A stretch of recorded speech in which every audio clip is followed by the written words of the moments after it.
if you had say a 5 minute slot to be able to go onto a mainstream outlet right now and talk about Bitcoin, what angle would you take to make use of those 5 minutes? If it was an American news outlet, I would focus on how the American dream feels so out of reach, especially for young people and working families who have done everything right. They have played by the rules, they've gotten the right degrees, and they feel so far behind. And the system, especially over the last 2 decades, where we suppressed interest rates and we bailed out risky balance sheets that essentially let's see, took a few chances that didn't pan out, right? And then it was left to the taxpayer to pay that tab.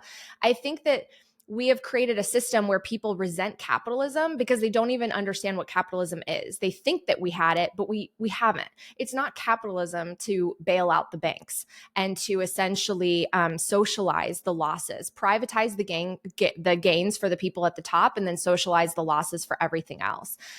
We have created a system that really protects the incumbents and protects the wealthy institutions at the expense of the average worker. And paychecks end up lagging while asset prices soar. And you create this massive chasm in terms of wealth and prosperity and capital accumulation. And so I believe that Bitcoin serves as this incredible tool of empowerment because it gives the average person the ability to finally accumulate capital that can't be debased, capital that can't be inflated, capital that can't be manipulated, and capital that doesn't offer a special advantage to those who are wealthy and incumbent and already at the top. It offers you a seat at the table without having to ask for permission. And I think that that's what will allow people to start to save for the future again. I know it's volatile in the short term. I know that that scares people away, but when you zoom out and you see how it has outperformed other asset classes and traditional wealth instruments like real estate, for example, and you don't have to worry about some of the properties that make other asset classes not as appealing to own, like maintenance costs and insurance costs and taxes and all of the and regulatory barriers. I mean, Bitcoin makes things so simple when it comes to actually saving for the future, and to be able to empower every single person with being able to accumulate just little bits of capital at a time, digital, pristine capital. I think that that will make the most meaningful dent in making the American dream feel within reach again. Because the system right now, I mean, we've gone so far into debt, we have to keep printing, and that printing means that the average person gets diluted. So help people, the average person, access a form of capital that can never be debased, that a man cannot print out of thin air. And that's what brings so much hope to me for the message of Bitcoin. What an answer that was! That was amazing. That was and like, well, one, I hope that someday that 5 minute slot is opened, and we can We'll get see. that. I'll have to But do you think rehearse it a it's? little. I mean, you didn't rehearse that. That was better Yeah. than I could have ever done. Do you think it's more important to talk to the younger generations than the older generations? When, I do. yeah, I do. I don't know if you saw the video recently of Jeff Park. He was interviewed by Anthony Pompliano, and he shared a really sad statistic, which is that young people are no longer really owning Bitcoin or excited about it. And that should be scary to all of us because young people are going to kind of decide what the foundation of our economy looks like. And we need a pure and verifiable and valuable form of capital that can't just be debased at the base layer of our society to be able to build value on top of it. And I'm not sure why we've turned off young people. I don't know. Again, if it was maybe like the alt token scare of 2022. I guess a lot of people have probably been speculating on things like equities and AI and things like that. But we really need to educate young people about why Bitcoin is the future. And that's not to say all young people, right? I mean, I've been so inspired by powerful Gen Z voices like Ella Huff and Halston Valencia, who are fantastic at conveying the message of Bitcoin for their generations. But we need more of them. Like, we certainly need more people that advocate for Bitcoin, especially for young people, because they are the ones that are eventually going to be policymakers and in leadership roles at companies and the decision makers. And we want them to embrace Bitcoin as a form of digital capital and digital property.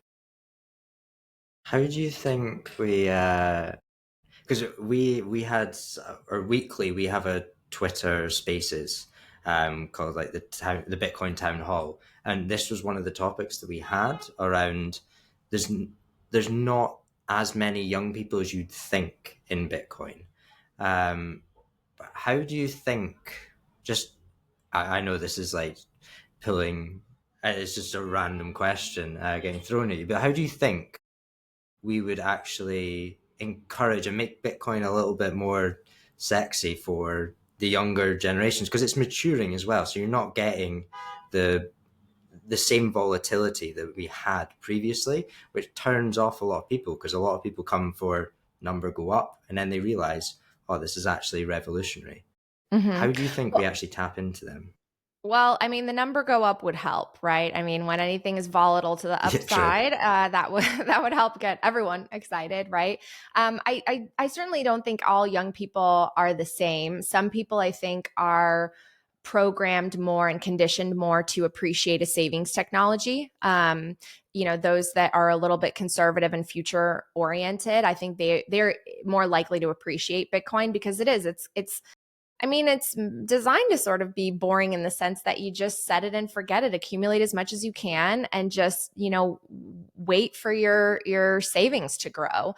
But at the same time, I think what young people get excited about is that sense of utility, applications that make sense for their lives. If they can't use it, then it becomes too boring for them. And a lot of, I think, young people are conditioned to want to experience things and spend because they are kind of groomed in that fiat world where if you don't spend your money, it's going to lose value, right?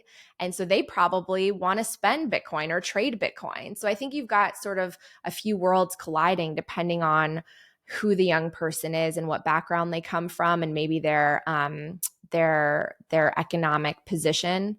And I think that what's great about Bitcoin is it serves both, right? It serves as this great store of value, but you can also use it freely as a monetary network, and you can travel across the world, and you can experience things in different countries and different cultures that are actually already embracing Bitcoin. I think it's like a cool challenge when I see people who go and they're like, I'm going to live on a Bitcoin standard for as long as I can, or travel on a Bitcoin standard, and I will only spend Bitcoin, and see how far I go and see what kinds of places I can experience. I think those types of things make sense. But yeah, we really, I think, just need to educate young people. And if financial education started earlier and we taught people really what the problem is and what the solution is, and you don't even have to say Bitcoin, right? You could just point out the properties of good money that would fix some of the issues that we have. People will naturally come to Bitcoin as the best solution and conclusion.